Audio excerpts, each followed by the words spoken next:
My name is Toby Sanchez, and I am the president of the East Midwood Jewish Center.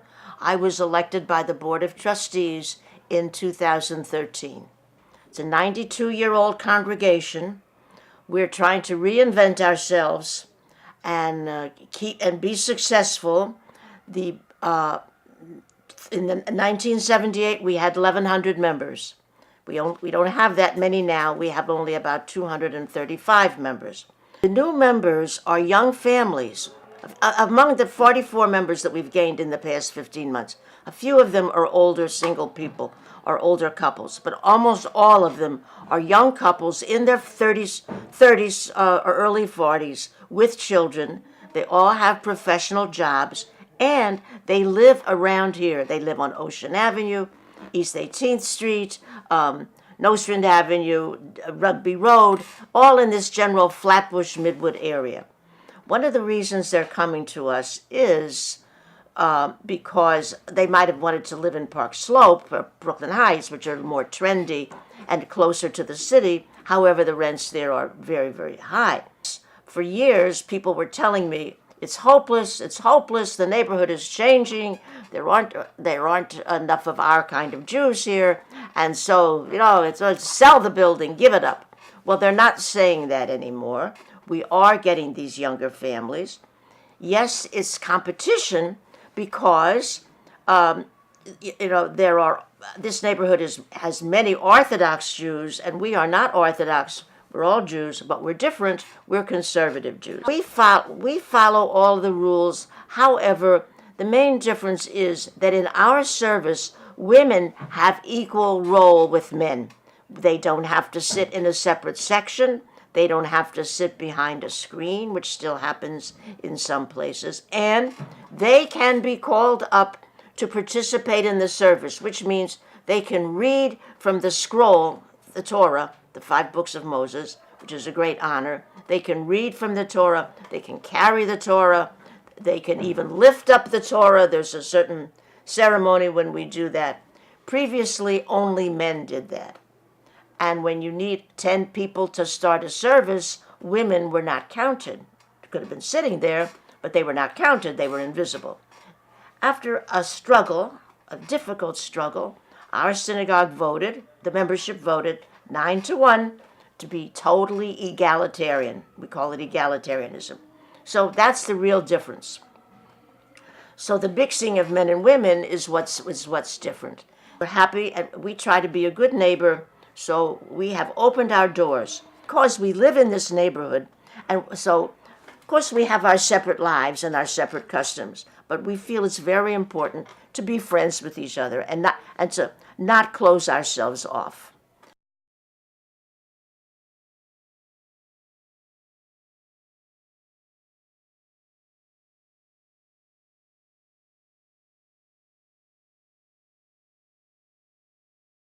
What is your name? Kausar Parveen. Parveen. Kausar Parveen. Parveen, yes. Where are you from? Pakistan.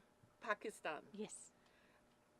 And how many years have you been in the United States? Yes, here 25 years ago. That's a long time. Yes.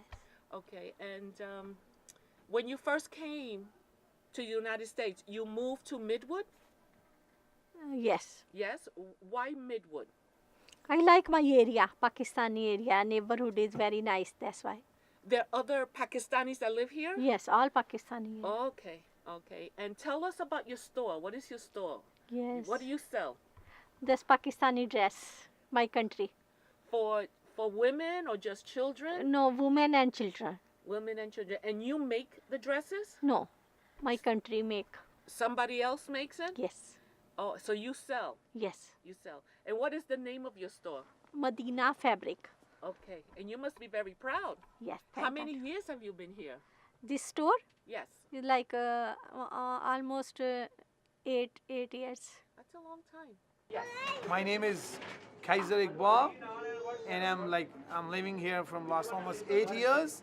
I'm basically from Pakistan, and we have this small setup here. It's a small restaurant with the sweets shop. It's a typical Indian Pakistani sweets. And people just come to this, just have the food here. They have small parties, and we're trying to live our life here happily. Basically, when you came from your country, so you want to live with the place where you have your community and the people like you living around. So in the Midwood, there are so many people living from the different countries, different like religion, different background. So you feel like you all are the immigrants, right? So there are so many Indian, Pakistani, and Bengali people living around. So it's easy to understand the things in a new country. You know how to survive, where you have to go, where you're gonna put your kids, so you got the help.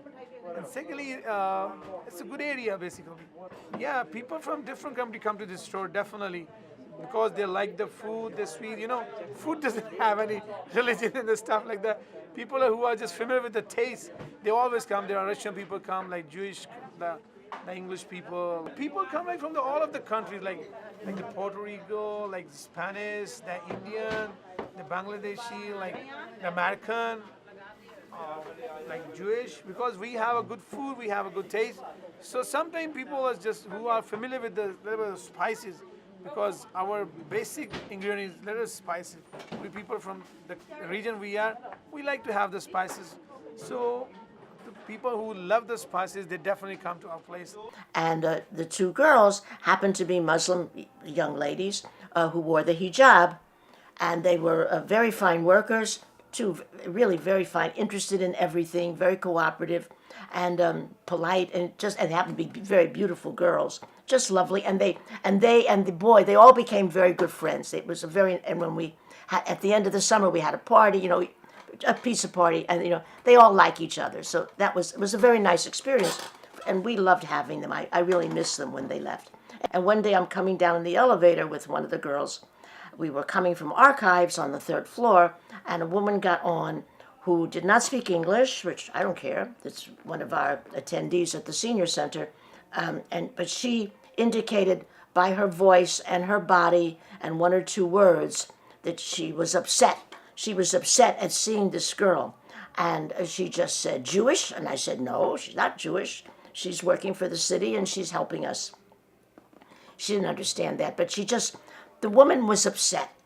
Okay, it's foreign to her. We know there's a fear. So, okay, I apologized to Hira, the young lady, and I said I was very sorry, and she said, okay. But then she went to tell the other kids about it, and they all talked about it, and they were upset. And most of the other kids, the boys, 3 of them were black and 1 was white, so I'm sure they've experienced other things like that. Then, maybe the next day, one of our older members, a man who's in his 90s, a very fine gentleman in every single way, was here for some reason. He came into the office to pay for a ticket or something for the high holidays, and then he went home, and then he called me up to say, "What are those girls doing in the office? Who are they? Who brought them? Why don't they go to their own place?" So I explained to him the Summer Youth Employment Program. He didn't know what it was. I said it comes from the city, and I explained how it works. And I said, they're very nice kids, and they're doing nice work for us, things that we'll never get, little clerical tasks we would never get around to doing, and we're glad to have them. "Well, why don't they go to their own place? And I don't understand this." And I said, "Well, it's good public relations. It's just like we have the black church here. We rent to the black church. We want to be good neighbors to everybody and want people to know that we're here and that we have a pool and other facilities that they could use." "Well, yes, well, why do you have the black church there?" So the black church has been here for a couple of years already. So I just said, "Well, it's PR. I didn't want to be snide, but everybody knows what PR is, public relations." So he hung up, but then he told one of his friends, who's another one of our older, these are our stalwarts. They're generous, we depend on them, they're wonderful. He said, "I was so mad at this. If I hadn't just paid for my ticket or my dues, I would have quit right then and there." So I have thought a lot about this, and I don't want to call anybody names. That's not right. That's superior. I've had maybe a more varied background. I've lived in different places, and my husband's not Jewish, and I lived in Puerto Rico, and I've moved around, so I've had a different background. But I feel that he was expressing a fear a fear of Muslims, of the world that's going on, and all those terrible things that they say that, that Muslims are going to impose Sharia law, and they try to frighten people. And you can see that this definitely has an effect. So anyway, that's the following Saturday, at the end of our service, I give a few announcements, and I told everybody about it. I said I was very disturbed by this, and I feel it's important that we do these things and open our doors, because these kids are, if not, it's a self-protection. These kids are going to hear anti-Jewish statements wherever they go. They're going to pick, you read it, you hear it. I said, I was just reading a book by a 19th century novel, Guy de Maupassant. There is an out of the blue, there's an anti-Semitic report there. In Middlemarch by George Eliot, a famous English writer. There's a gratuitous snide thing about a Jewish character in there. It's everywhere. So this way they will learn, well, no, I can pass that by because I know these Jewish people and they're nice people. So I said, if nothing else, it's self-protection, and we should do this. Everybody was very upset. And they all said, oh. It just so happened that we that particular Saturday, we serve a little, refreshments after the service. That particular Saturday, we were serving some blintzes, something hot.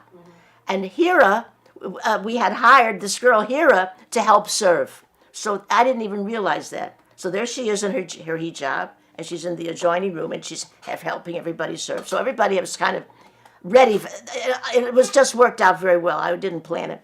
So they went in, and they're lining up to get the food, and they saw her, and they're chatting with her, blah, blah, blah. So it was very friendly. I didn't get any bad reactions to that. It helps, of course, that she's a beautiful girl.